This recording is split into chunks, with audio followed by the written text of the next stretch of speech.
Hello friends, welcome to யோசனை புதுசு. இது வரைக்கும் நம்ம சேனலை சப்ஸ்கிரைப் பண்ணலைன்னா சப்ஸ்கிரைப் பண்ணிடுங்க. பக்கத்தில் இருக்கிற பெல் பட்டனையும் கிளிக் பண்ணிடுங்க. இன்றைக்கி என்ன வீடியோ பார்க்க போகிறோம்னா, பிரெட் பக்கோடா வீட்டிலேயே சுலபமான முறையில் எப்படி செய்யலாங்கிறத பார்க்கலாம். அதற்கு தேவையான பொருட்களை இங்கே எடுத்து வச்சுருக்கேன்.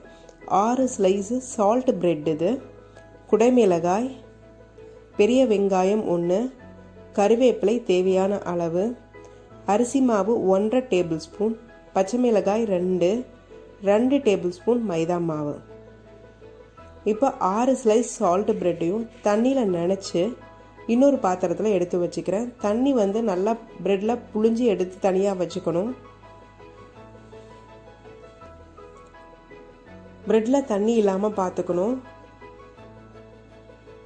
இப்போ நான் 6 ஸ்லைஸ் பிரெட்டையும் நல்லா புழிஞ்சி எடுத்துட்டு இப்போ கையிலே நல்லா மாவு பதத்துக்கு பிசைஞ்சிக்கிறேன்.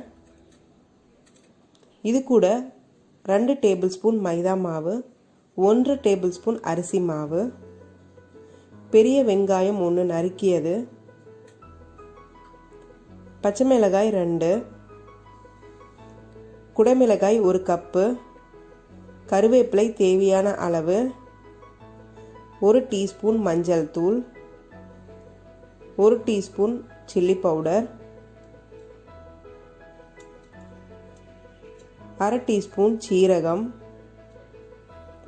தேவையான அளவு உப்பு, 1 டீஸ்பூன் இஞ்சி பூண்டு பேஸ்ட்டு. இப்போ இது எல்லாத்தையும் கையிலே நல்லா பிசைஞ்சிக்கலாம். ஏற்கனவே பிரெட்டில் தண்ணி இருக்கிறதுனால அதை வச்சே கொஞ்சம் நல்லா பிசைஞ்சிக்கலாம்.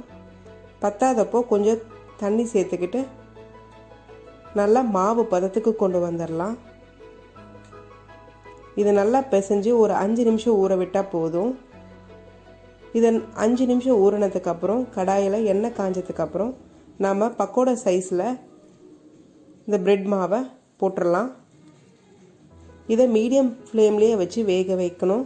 எதுக்குன்னா பிரெட்டும் மைதா மாவு உள்ளே இருக்கிற வெஜிடபிள்ஸ் எல்லாமே நல்லா வேகணும்.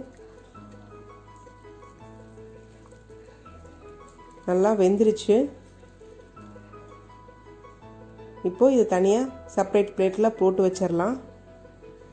டேஸ்டியான பிரெட் பக்கோடா ரெடி ஆயிடுச்சு. நீங்கள் ஆனியன் பக்கோடா, ராகி பக்கோடா, கடலை மாவு பக்கோடா சாப்பிட்ருப்பீங்க. இது new version of bread pakoda. இதையும் ட்ரை பண்ணி பாருங்கள். உங்கள் கமெண்ட்ஸை கண்டிப்பாக பதிவிடுங்க. இந்த வீடியோ பிடிச்சிருந்தால் லைக், ஷேர், கமெண்ட்ஸ் பண்ணுங்கள்.